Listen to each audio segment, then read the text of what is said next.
Hola, doctores, buenas tardes. ¿Me escuchan? Sí. Ok.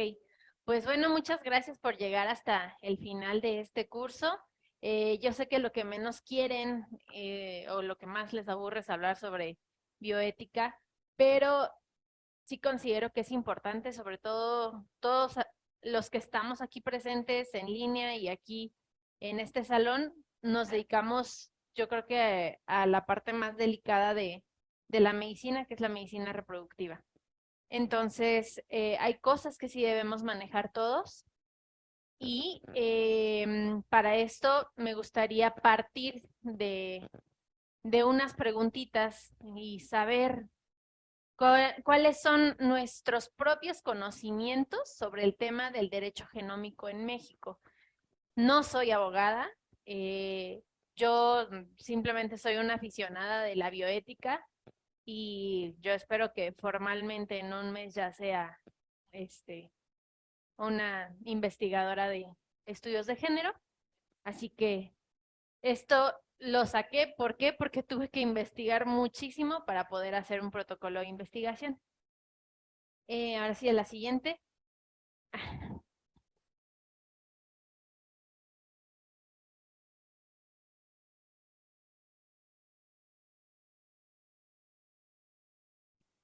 Les voy a pedir de favor que se metan a ese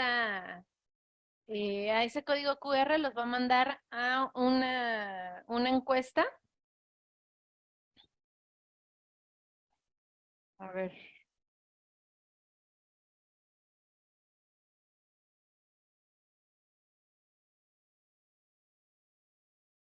¿ya se pudieron meter?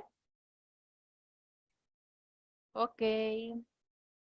¿Será posible que nosotros nos podamos meter para ver en tiempo real cómo van las respuestas? Si no, doctora Polet, en la página slido.com, con ese código de 2767-975, se pueden meter.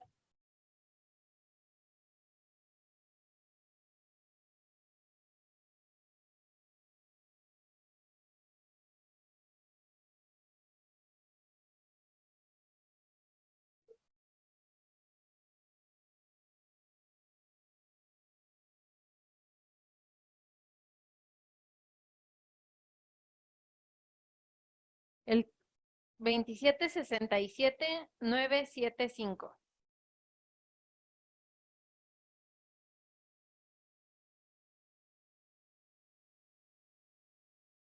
Ok, entonces vamos a ver. La primera pregunta es, ¿en qué estados de la República Mexicana se ha empezado a regular las terapias de reproducción asistida?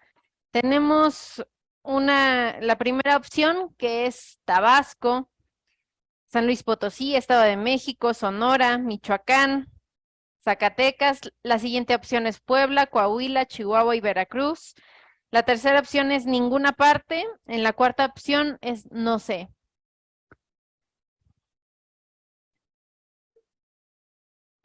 Man. Las preguntas, por favor. No sé, ok. Resultados más honestos. Ok, ¿alguien más? Ninguna parte. Ok.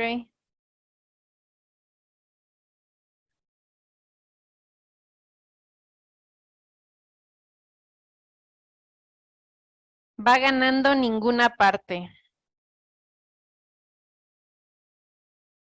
Ok, vamos a pasar a la siguiente pregunta. Aquí quedamos que el 50% dijo ninguna parte. Ok. La siguiente pregunta. La selección social de sexo es, número 1, escoger un sexo específico a partir de una enfermedad ligada al cromosoma X.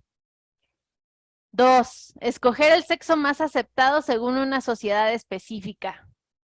3, escoger un sexo específico sin necesidad de una razón médica y según el gusto de la pareja.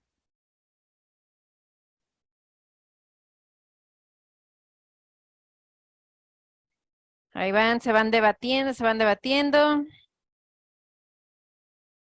¿Alguien más? ¿No? Ganó escoger un sexo específico sin necesidad de una razón médica y según el gusto de la pareja. Aclaro también que para saber las respuestas correctas van a tener que quedarse a toda la presentación.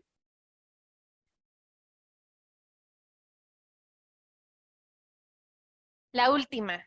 Según tu experiencia, ¿qué sexo cromosómico es el escogido más frecuentemente?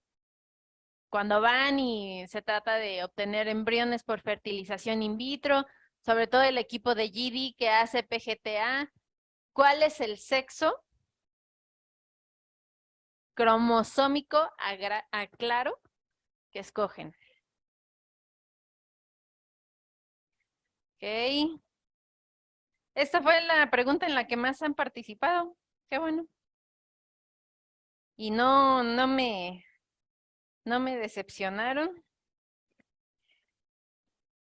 Hombre, el 70%. Exactamente. Pues muchas gracias. Ahora sí podemos regresar a la presentación.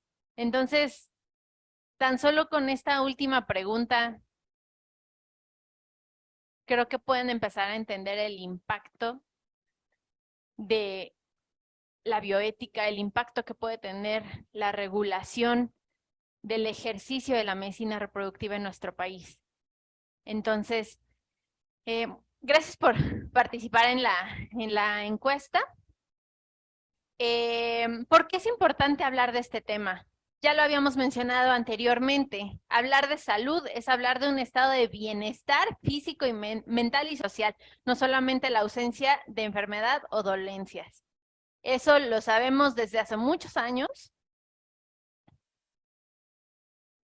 Sabemos también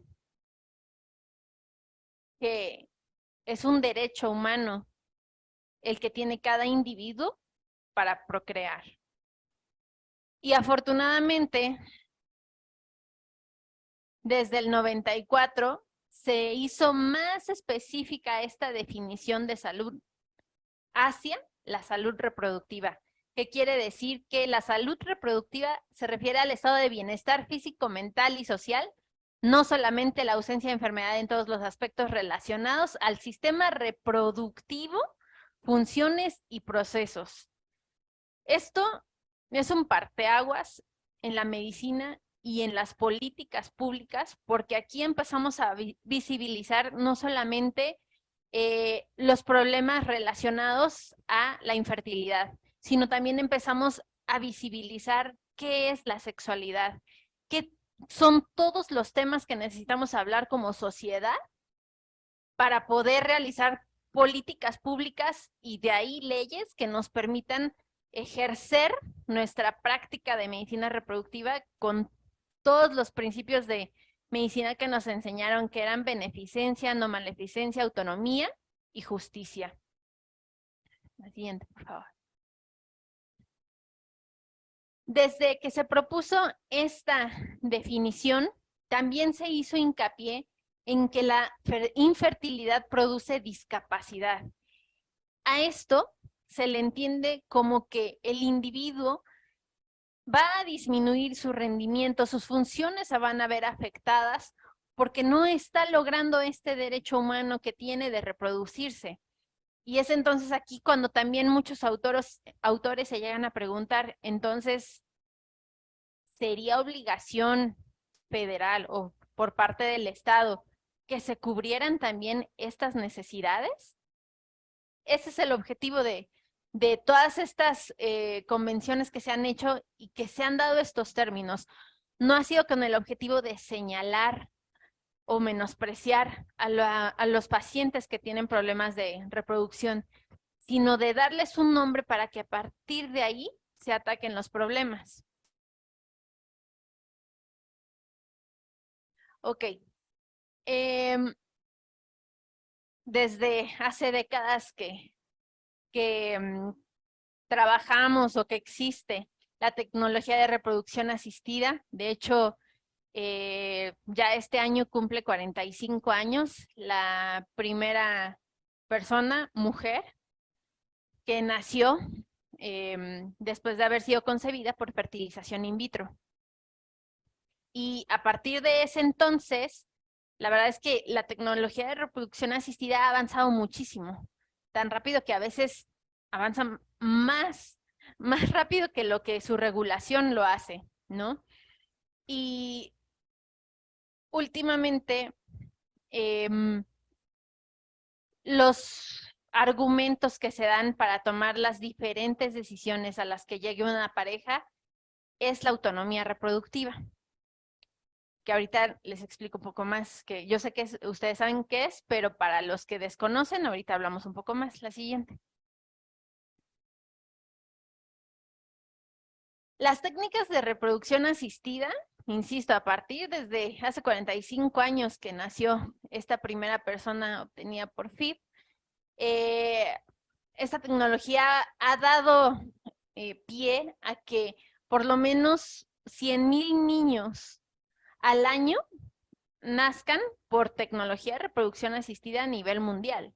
De hecho, se estima que en Europa y en Estados Unidos hasta el 4% de sus recién nacidos vivos sean por esta tecnología de reproducción asistida. ¿Qué pasa con América Latina?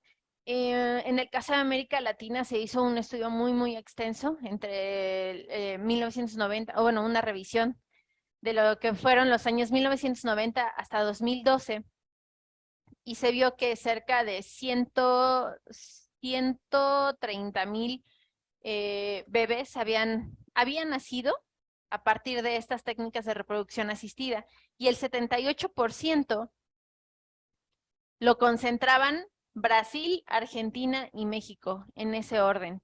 En Brasil cerca de 60,000, en Argentina cerca de 30,000 y en México cerca de 20,000 recién nacidos vivos en esos años de 1990 a 2012. Y a pesar de que en América Latina podemos hablar del ejercicio de esta tecnología, no en todos los países está regulado. De hecho, actualmente solo lo que es Uruguay y Argentina tienen normatividad específica para la tecnología de reproducción asistida como países.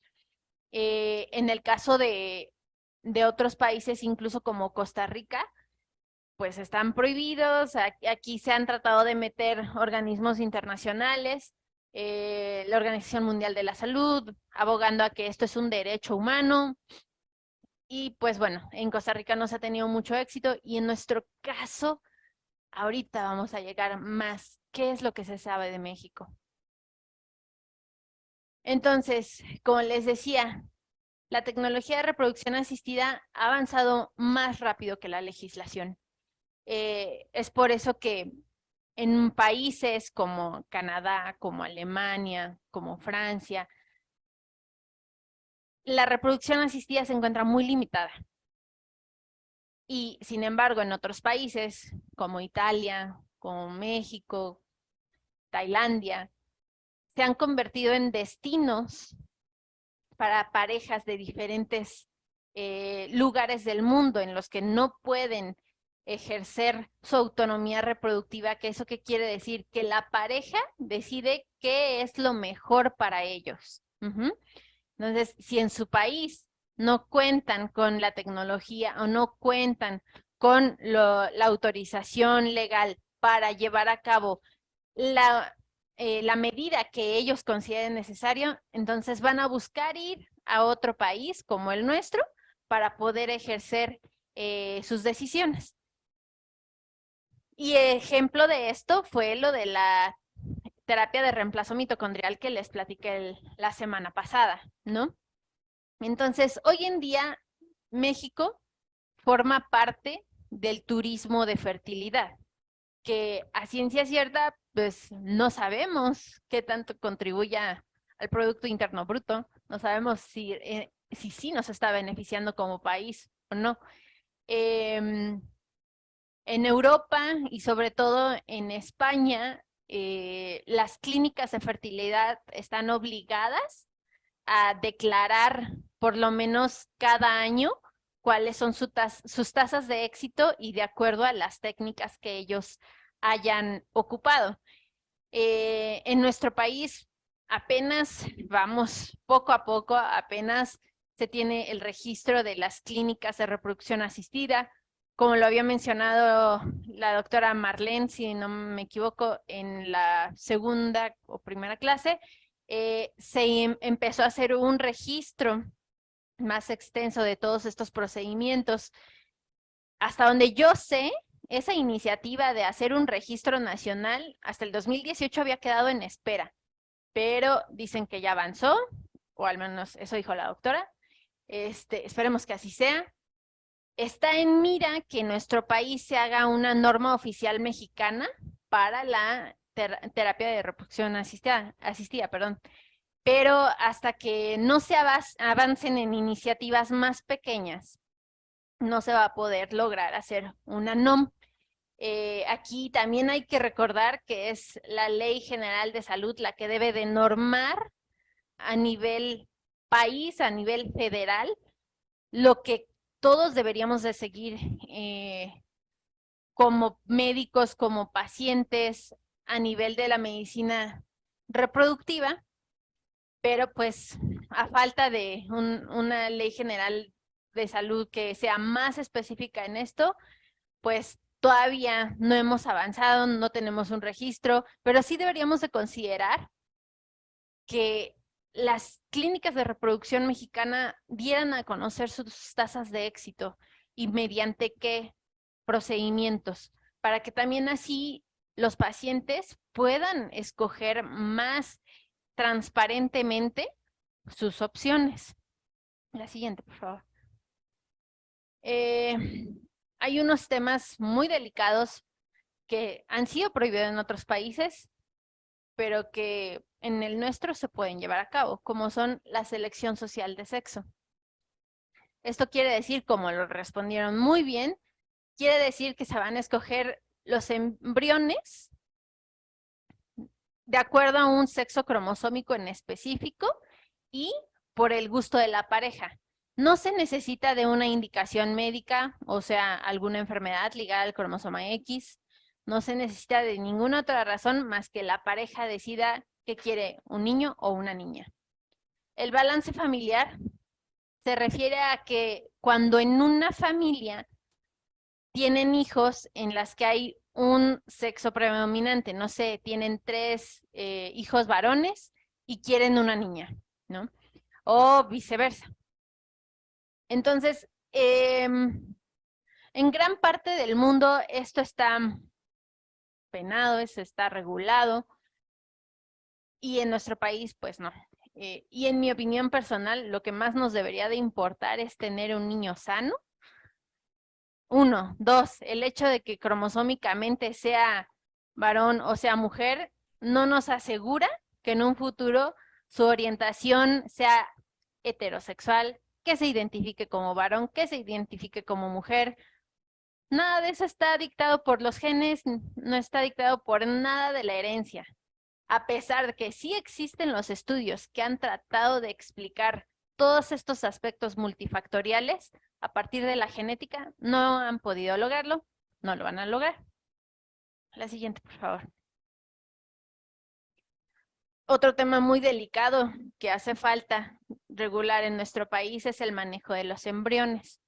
¿Por qué? Porque cada clínica o en donde se ejerza la fertilización in vitro, pues ahí van a tener sus políticas, pero no existe ninguna especificación por la Constitución o por la ley mexicana que rija qué es lo que se debe de hacer con los embriones que no se ocupan. La siguiente, por favor. Porque en general existen diferentes opciones, ¿no? Descartar, que incluso para eso debe de haber un protocolo, o deshacerse de los embriones. 2, en algunos países de Europa se pueden donar para la investigación o también para las parejas con problemas de infertilidad y que no han logrado tener embriones euploides o sanos. Ujú. 3, transferencia por compasión. Yo honestamente no sabía que esto existía hasta que lo escuché en ese webinar de la ESHRE. Y esto, si no saben qué es transferirle a mamá embriones en un momento del ciclo en el que se sabe que no se va a lograr un embarazo. O sea, la transferencia por compasión es con el objetivo de abortarlos. La siguiente. Ahora sí, ¿cómo va el derecho genómico en México? Pues va muy, muy atrasado. Sí existe, pero va muy atrasado. La siguiente, por favor. En la Ley General de Salud, específicamente en el artículo 103 bis, se contempla que el genoma humano es todo aquello que es la información genética que nos define a cada quien como individuo. El gen es, nosotros en la Ley General de Salud lo conocemos como la unidad mínima de la herencia. También curiosamente ya se habla de la farmacogenómica y sin embargo no se ejerce. Y la terapia génica, tanto para el caso de enfermedades hereditarias como en el caso de enfermedades multifactoriales. Aquí muy esperanzados con utilizar terapia génica para SIDA. Lo menciona la Ley General de Salud. Algo muy importante que se menciona es que la importancia de conocer acabadamente el genoma es que todas las enfermedades tienen un componente genético, tanto las hereditarias como las resultantes de respuestas corporales al medio ambiente. O sea, todas las enfermedades tienen un componente genético. No es lo mismo hablar de hereditario a hablar de genético, pero sí, todas las enfermedades tienen un componente genético. Y sobre todo hablando de las más prevalentes, que son las multifactoriales, como la diabetes mellitus tipo 2, la hipertensión arterial sistémica, esas que son, insisto, de la canasta básica mexicana, pero también aquellas relacionadas con problemas de infertilidad, como son las enfermedades autoinmunes, tienen una base genética, no son hereditarias, pero sí tienen componente genético. Y en cuanto a la terapia de reproducción asistida, la Ley General de Salud Mexicana habla que sí se permite específicamente cuando las parejas tienen problemas de esterilidad. Y retomando el caso de la familia extranjera que vino a México para una terapia de reemplazo mitocondrial, ellos no tenían problemas de infertilidad, ellos podían tener hijos. El problema era que tenían hijos enfermos. Entonces, tú dices, oye, pero pues lo que está permitido es para uso de problemas de fertilidad. Pues sí, pero mientras no esté explícitamente prohibido, es una laguna en la ley y se hace. Y para los que no sabían, sí se ha empezado a regular en algunas partes de México, precisamente para compensar la falta de una ley general de salud que se aboque a la tecnología de reproducción asistida. Diferentes estados, como lo son el de México, Michoacán, Zacatecas, Sonora, San Luis Potosí y Tabasco. De hecho, en Tabasco me parece bastante bueno que se haya empezado a hablar de los derechos de madres subrogadas, de los bebés obtenidos por subrogación y también específicamente que solo los mexicanos podemos tener acceso a la subrogación en Tabasco. Es muy bueno para mí. También se habla de que, o al menos eso lo encontré en ese artículo, de que en las instituciones públicas, dígase Instituto Nacional de Perinatología, Centro Médico Nacional, el del ISSSTE, se llevan a cabo tanto terapias de reproducción asistida de baja complejidad como de alta complejidad. Yo no sabía eso. Si hay alguien aquí que de esas instituciones que sepa, que nos platique más sobre las terapias, sobre todo de alta complejidad, que se lleven a cabo ahí. Hay un hospital materno perinatal del Estado de México, en el que recientemente en el 2016 se abrió la clínica de infertilidad. Y bueno, menciono todas estas instituciones porque se habla de que sí se practican ahí la tecnología de reproducción asistida, pero tienen muchas condiciones y condiciones que también en lo personal considero machistas. O sea, por ejemplo, tienen acceso al que está en el Estado de México parejas casadas, ¿no? O sea, si estás soltera y quieres ser mamá y quieres que te donen gameto, no tienes derecho a entrar a esta clínica. Si pasas de los 36 años, o sea, si tu prioridad fue primero formarte personalmente, académicamente y después acceder a tu derecho de reproducción, tampoco tienes derecho a, ni siquiera a las otras instituciones. O sea, por lo que leí, tampoco. Si pasas de los 40 años, de los 38, 40 años, tampoco tienes derecho a terapias de reproducción asistida en estas instituciones. Pero si eres varón, aunque llegues a los 44, incluso 50 años, sí tienes derecho a estas terapias. Entonces, claramente, ese derecho humano de reproducción no es para todos. Claramente, no es libre de discriminación y sí es algo que debemos de visibilizar. La siguiente, por favor. Como les decía, son temas muy delicados, son temas muy complejos. En nuestro país se ha intentado varias veces regular la tecnología de reproducción asistida, precisamente en el 2002 y en el 2012. En el 2002 se trató de regular esta tecnología de una manera flexible. No pasó. En el 2012 también se trató de regular la tecnología, pero de manera más drástica, conservadora, como suele ser cierto partido azul. Y pues bueno, en mi opinión, esto no ha tenido éxito porque no se han dedicado a delimitar de manera objetiva cuáles son las condiciones de la sociedad mexicana. ¿Qué aspectos de la idiosincrasia machista puede influir en esto o no?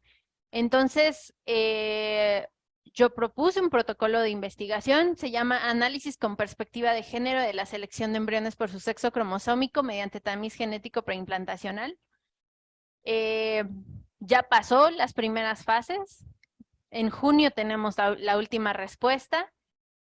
Pero si ustedes me están escuchando, si tenemos aquí personales de la medicina reproductiva que recuerdan que antes de todo son humanos y que recuerdan que antes de ser médico, antes de ser bióloga de la reproducción, antes de ser muchas cosas, somos mujeres y gustan participar en este estudio de investigación, ayudarían muchísimo no solo a mi proyecto, sino a que en un futuro realmente tengamos políticas públicas que sean la base de futuras leyes, iniciativas de ley que sí tengan éxito, que sí pasen, porque han sido fundamentados en la ciencia, han sido realizadas por personal que sí ejerce la medicina reproductiva.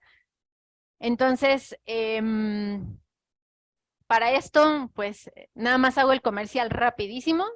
Yo voy a regalar las consultas y GD Technologies va a ser uno de los que contribuyan a la investigación. Entonces, si es de su interés, me pueden contactar. Esos son mis datos,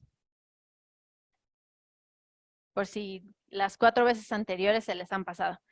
Entonces, nada más para cerrar, Me supongo que la pasó doctora a mí, Marcela va a se dar un mensaje desconectó mi final, audífono. pero nada más para cerrar, la genética es la base de la reproducción.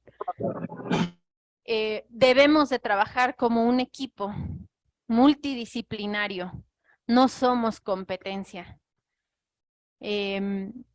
Nuestro compromiso no es con nadie más que nuestros pacientes. Y si recordamos los principios de beneficencia, no maleficencia, autonomía y justicia, no hay necesidad de hacer cosas por debajo del agua. Siempre podemos aumentar las tasas de éxito encontrando el trabajo en equipo. Entonces, la genética no es algo que se limita a películas de ciencia ficción, no es algo que se limita a estudios rarísimos, carísimos. La genética es algo presente en la vida de todos. Tal vez unos por este momento estamos de este lado, tal vez en otro momento estaremos como pacientes y siempre debemos de pensar de manera global. Entonces, les agradezco mucho su tolerancia, su paciencia e insisto, a los que quieran contribuir al proyecto de investigación, se les dará el reconocimiento debido.